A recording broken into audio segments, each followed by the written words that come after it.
Hey, we're with Stewie Garrett, Stuart Gower Racing Stables. How you doing, Stu? Very good, Craig. Very good. Not much wind about. Easy to make a video tonight. Yes. Mate, we're back on Gower's Gab. It's a bit darker than it was last time we caught up. You had a couple of runners in the last week or so. Tell me... that one there, the Alphabet, the Jebony Row, I think it's called. Yes. Put up a good fight. Little Lonro filly ran on Saturday, first start of the race. She's only very small, but she's got a big heart. Ran fifth, like really nice run. Pulled up really good. More likely running 3 weeks' time in a 1300 2-year-old at Morphall. Sort of quite happy with her first run. And Lauren Stojakovic took it for the ride. What did she say? Lauren was really wrapped in her.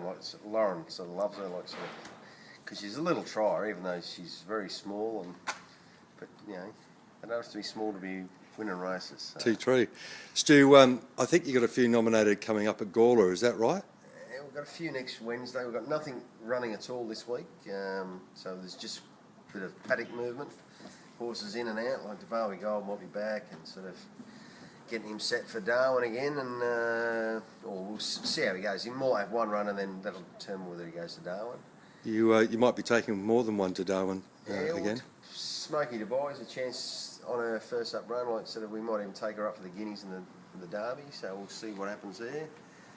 There's a couple other horses in the pipeline for Darwin, which helps get us out of the cold weather for 4 or 5 weeks. Tell me about two of my favourites. You've got a horse called Saturday Sorcerer that performed really well on its birthday last year, and you've also got Sergeant J, which has been gelded now. They're both back in work, both tick along quite nice.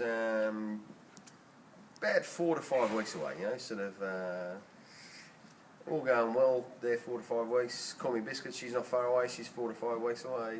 A lot of things happening in the next 4 to 5 weeks. We really need 2 Stuart Gowers. We've got one going to Darwin, we've got one doing all the hit-outs down here in about 5 or 6 weeks' time. How are you going to spread yourself around?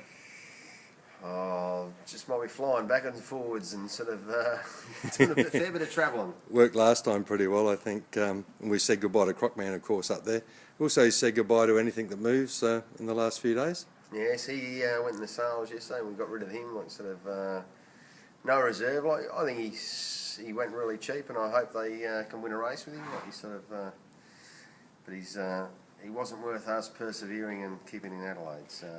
Something to persevere with is a horse called Melba coming back in after the Mazda hit-outs earlier this year. She's been back in 3 to 4 weeks, so she's only another 4 or 5 weeks away. So hopefully, although we might get a few wet tracks, so she won't be running sensational times, but she'll have 2 or 3 runs and then back out and sort of wait for the weather to pick up again. Word on the vine is that you're looking around still for a few more horses, and a little bird tells me you might be heading west, is that right? Yeah, I might go to a little sale in Perth, Yarradale stud sale, and then we might even shoot to Scone for the Scone sale. We're not sure yet, we're sort of still negotiating with a few clients, see what they want, what we can find from them, and see what happens. As always, Stu, sniffing around. Hope we don't get another Stuart Gower, one will be enough. Thanks for the Gower's Gab. Thank you.